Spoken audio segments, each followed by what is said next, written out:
नमस्कार, जय श्री राम। मैं Payal Srivastava, founder and CEO status genuine infra private limited की।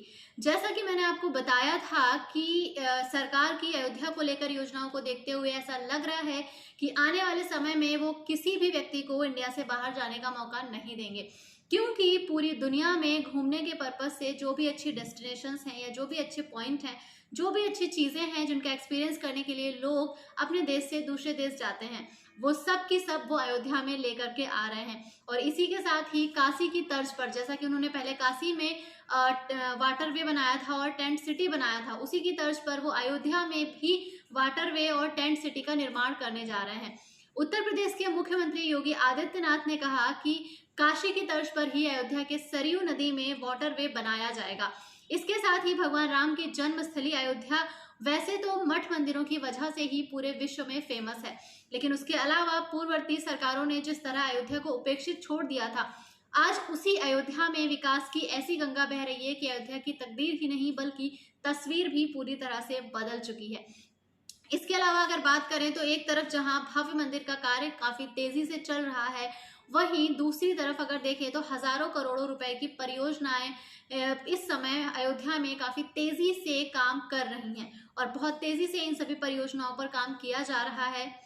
इसके साथ ही जब से मुख्यमंत्री योगी आदित्यनाथ ने मुख्यमंत्री पद की शपथ ली है, तब से अयोध्या उनकी प्राथमिकताओं में से है और यही वजह है शायद कि अयोध्या के विकास के लिए जितनी भी परियोजनाएं वहां पर चल रही हैं, उन सभी की देखरेख मुख्यमंत्री योगी आदित्यनाथ स्वयं करते हैं। धार्मिकता के आधार के साथ साथ ही पर्यटन के दृष्टिकोण से भी अयोध्या विश्व के मानचित्र पर निरंतर बनती जा रही है। उसकी एक बहुत ही खूबसूरत छवि जो है वो विश्व के मानचित्र पर उभारने की कोशिश की जा रही है और शायद यही वजह है कि आप काशी के तर्ज पर अब अयोध्या में भी वाटरवे का संचालन सरयू में शुरू कर रहे हैं। नगर निकाय चुनाव में प्रबुद्ध वर्ग और संत महंतों को साधने के लिए सीएम योगी अयोध्या पहुंचे थे। उत्तर प्रदेश के मुख्यमंत्री योगी आदित्यनाथ ने कहा था कि काशी की तर्ज पर ही अयोध्या की सरयू नदी में भी वाटरवे बनाया जाएगा। एक के बाद एक लगातार काफी सारी परियोजनाएं अयोध्या में शुरू हो रही हैं। न सिर्फ फ्लाइंग रेस्टोरेंट से लेकर के वाटरवे के साथ साथ ही अयोध्या में अगर देखा जाए तो अभी प्रेजेंट टाइम में वहां पे क्रूज भी चलने शुरू हो चुके हैं। काफी सारी परियोजनाएं हैं जो अयोध्या में लगातार तेजी से काम कर रही हैं। 84 कोसी परिक्रमा मार्ग के साथ साथ 14 कोसी और 5 कोसी परिक्रमा मार्ग पर भी बहुत तेजी से कार्य चल रहा है, जबकि ऐसा माना जा रहा था कि 84 कोसी परिक्रमा मार्ग पर अभी कार्य नहीं होगा, लेकिन मौजूदा वक्त में उस पर भी काफी तेजी से कार्य चल रहा है। इतना ही नहीं, उन्होंने ये भी कहा है कि वाटरवे पूर्वी बंदरगाहों से भी जोड़ा जाएगा। इसके बनने से पर्यटकों का जो इंटरेस्ट है अयोध्या में वो तो बढ़ेगा ही बढ़ेगा, उसके साथ ही अयोध्या में एक्सपोर्ट भी बढ़ेगा, उसकी संभावनाएं भी बढ़ जाएंगी। जिस तरह से इस समय काशी में बड़े बड़े जलयान आ रहे हैं, उसी तरह अब अयोध्या में भी वाटरवे बनने से बनाने की तैयारी की जा रही है और इसके बनने के बाद यहाँ पर भी एक्सपोर्ट की संभावनाएं काफी ज्यादा बढ़ जाएंगी। साथ ही पर्यटक भी यहाँ पर भारी मात्रा में विजिट करना शुरू कर देंगे। इसके साथ ही मंदिर के पास टेंट सिटी का भी निर्माण किया जा रहा है। ये सभी कार्य इसीलिए हो रहे हैं ताकि पर्यटक अयोध्या की तरफ आकर्षित हो, क्योंकि इस समय जो पर्यटक हैं वो न सिर्फ धार्मिक उद्देश्य से अयोध्या में विजिट करेंगे, बल्कि उन्हें कुछ नया एंजॉयमेंट भी अयोध्या में मिलेगा। टेंट सिटी में तीर्थ यात्रियों को मिलेगी 3 स्टार होटलों जैसी सुविधाएं। राम मंदिर का निर्माण पूरा होने के बाद पवित्र शहर में आने वाले तीर्थ यात्रियों को बढ़िया आवास प्रदान करने के लिए अयोध्या में टेंट सिटी का निर्माण किया जा रहा है और इस टेंट सिटी की सुविधाएं 3 स्टार होटल के जैसी ही होंगी। इसके अलावा अगर अयोध्या में एक टेंट सिटी बनाई जाएगी जहां पर राम मंदिर का निर्माण कार्य पूरा हो रहा है, उसके बाद पवित्र शहर में आने वाले तीर्थयात्रियों को बढ़िया आवास मिलेगा। साथ ही उन्हें यहाँ पर अलग अलग जगह पर घूमने के लिए अच्छे ट्रांसपोर्ट की भी व्यवस्था की जाएगी, जिसमें कई अलग अलग तरह के ऑप्शंस आपको अयोध्या में देखने को मिले। ट्रांसपोर्ट में प्रमुख रूप से आपको रोड पर चलने वाले ट्रांसपोर्ट तो मिलेंगे ही मिलेंगे, जो कि इलेक्ट्रिक वाहन के रूप में आपको मिलेंगे। उसके अलावा रोपवे भी आपको मिलेगा और मिनी मेट्रो का प्रोजेक्ट भी अयोध्या में आपको देखने को मिलेगा। तो न सिर्फ आप अयोध्या में अलग अलग जगह पर जाकर दर्शन करेंगे, बल्कि अलग अलग ट्रांसपोर्ट को भी एंजॉय करेंगे। ढेर सारे मंदिर होंगे जहां पर आप दर्शन कर सकते हैं और उसके अलावा एंजॉय करने के लिए भी बहुत सारी जगह यहाँ पर बनाई जाएंगी। यानी कि आपकी यात्रा न सिर्फ तीर्थ के पर्पज से होगी, ना सिर्फ आध्यात्म के पर्पज से होगी, बल्कि उसमें एंजॉयमेंट भी शामिल होगा। आप पूरी फैमिली के साथ अयोध्या में न सिर्फ आप आध्यात्म को देख सकेंगे, बल्कि आप एंजॉयमेंट भी देख सकेंगे। आपको पूरी तरह से आधुनिकता भी यहाँ देखने को मिलेगी और पौराणिकता का भी आनंद आप यहाँ पर ले पाएंगे। इसके अलावा अगर बात करें तो ब्रह्मा कुंड गुरुद्वारे के पास परिक्रमा मार्ग के साथ ही मंदिर परिसर में लगभग 3.70 एकड़ से अधिक भूमि पर ये टेंट सिटी स्थापित की जाएंगी। यहाँ पर टेंट सिटी में कम से कम 200 टेंट होंगे, जिसमें से हर एक का क्षेत्रफल लगभग 250 वर्ग फुट होगा। अयोध्या विकास प्राधिकरण एडीए ने इसके लिए अनुभवी एजेंसियों को चुनने की प्रक्रिया भी शुरू कर दी है और जल्द ही इसके निर्माण का कार्य भी शुरू किया जाएगा।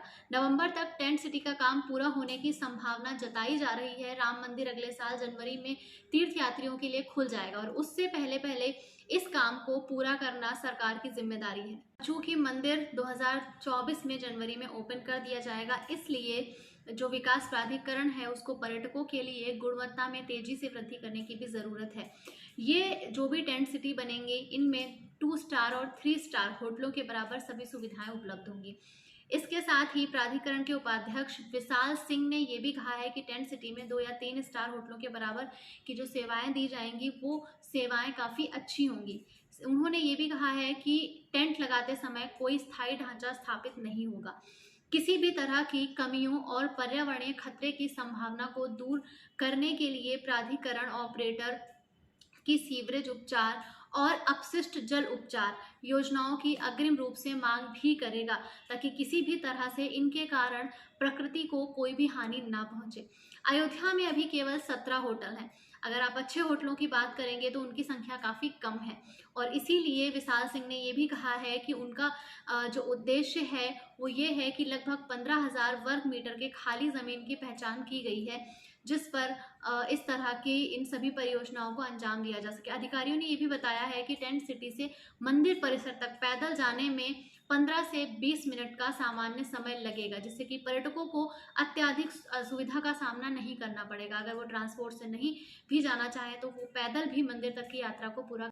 इसके साथ ही स्थानीय प्रशासन ने ये भी बताया है कि तैयार किए गए अनुमानों के अनुसार अयोध्या में वर्तमान में लगभग 17 अच्छे होटल हैं। त्योहारों के दिनों में और लंबे वीकेंड्स के टाइम पर शहर को लगभग 5,000 कमरों की ज़रूरत पड़ती है, जो कि इस समय उपलब्ध नहीं है। इससे पहले प्रयागराज और वाराणसी में भी नदी के किनारे टेंट सिटी की स्थापना की गई थी, ताकि गुणवत्तापूर्ण ठहरने के विकल्प की तलाश करने वाले मेहमानों के लिए उनकी ज़रूरतों को पूरा किया जा सके। लखनऊ में भी जब इन्वेस्टर समिट की गई थी तो उससे पहले ही एक टेंट सिटी का निर्माण वहाँ पर किया गया था। ये टेंट सिटी बाहर से आने वाले विजिटर्स के लिए बहुत ज़्यादा लोकप्रिय रही थी और जो भी ऐसे मेहमान थे जो एयरपोर्ट पर पहुँचते थे इस इन्वेस्टर समिट में विजिट करने के लिए, ये मेरा पर्सनल एक्सपीरियंस भी है, और अगर उन्होंने कहीं पर कमरों की बुकिंग नहीं की है तो एयरपोर्ट से ही उन्हें डायरेक्ट इस टेंट सिटी में ला करके ठहराया जाता था। क्योंकि हमारे माध्यम से भी काफ़ी लोग इस इन्वेस्टर समिट में शामिल होने के लिए आए थे हमारे साथ, और हमने उनके लिए होटलों की बुकिंग भी की थी। लेकिन जब वो एयरपोर्ट पर पहुंचे तो वहां से उन्हें डायरेक्ट इन्वेस्टर समिट के लिए ले जाकर इन टेंट सिटी में ठहराया गया था, जिससे कि उन्हें उनके जहन में इस इन्वेस्टर समिट के लिए एक बहुत ही पॉजिटिव थॉट उनके जहन में क्रिएट हुए थे और उन्होंने काफ़ी ज़्यादा सराहना भी की थी जब हम उनसे इस इन्वेस्टर समिट में मिले थे। तो व्यवस्थाएं बहुत, और उन व्यवस्थाओं को देखते हुए मुझे पूरी उम्मीद है कि अयोध्या में आने वाले पर्यटकों का भी पूरा ध्यान रखा जाएगा और उन्हें भी किसी प्रकार की असुविधा का सामना अयोध्या पहुंचकर नहीं करना पड़ेगा। क्योंकि राम मंदिर खुलने के बाद जब भारी मात्रा में श्रद्धालु अचानक से अयोध्या पहुंचना शुरू करेंगे तो भीड़ बहुत तेज़ी से बढ़ेगी और उसे कंट्रोल करने के लिए, उनको अच्छी सुविधाएं मुहैया कराने के लिए अच्छा खान पान और ठहरने की व्यवस्था होना एक बहुत बड़ी समस्या है। और अगर इसको अच्छे से इसका समाधान नहीं ढूंढा गया तो कहीं ना कहीं आप जितना भी खूबसूरत अयोध्या को डेवलप कर लें, अगर वहाँ पहुँचकर पर्यटकों को असुविधा होती है तो न सिर्फ भारत में बल्कि पूरे विश्व में हमारे शहर की छवि खराब हो जाएगी। तो ये सारी चीज़ें अयोध्या में काफ़ी तेज़ी से चल रही हैं। हम देखेंगे आने वाले समय में कि कितनी ज़्यादा सफलता इसमें हासिल की जा सकती है।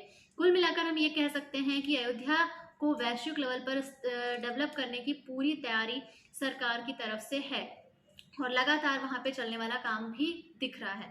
जो लोग बाहर से आते हैं उन्होंने अभी तक अयोध्या के बदलाव को महसूस भी कर लिया होगा। अगर बात की जाए अयोध्या में ज़मीनों के दामों की तो वो इस समय आसमान छू रहे हैं। बहुत ज़्यादा रेट्स अयोध्या में ज़मीनों के बढ़ चुके हैं और आने वाले वक्त में आपको सिर्फ और सिर्फ अप्रूव्ड प्रॉपर्टी ही अवेलेबल होगी, जिनके रेट काफ़ी ज़्यादा हाई होते हैं, आपको भी पता है।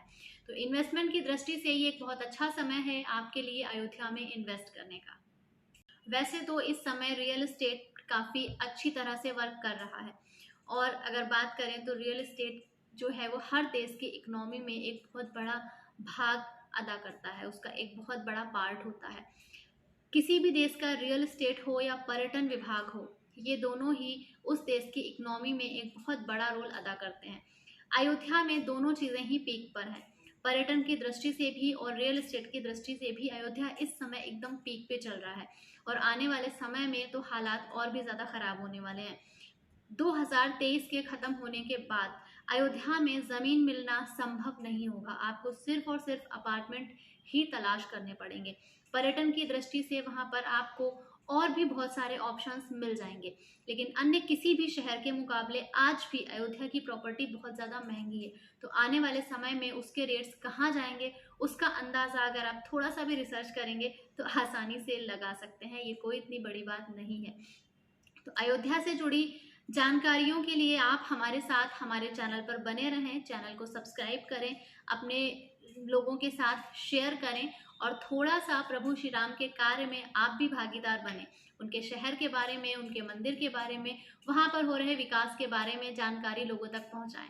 तो हम अगले वीडियो में फिर से मिलेंगे, तब तक के लिए नमस्कार, जय श्री राम, प्रभु की कृपा आप पर हमेशा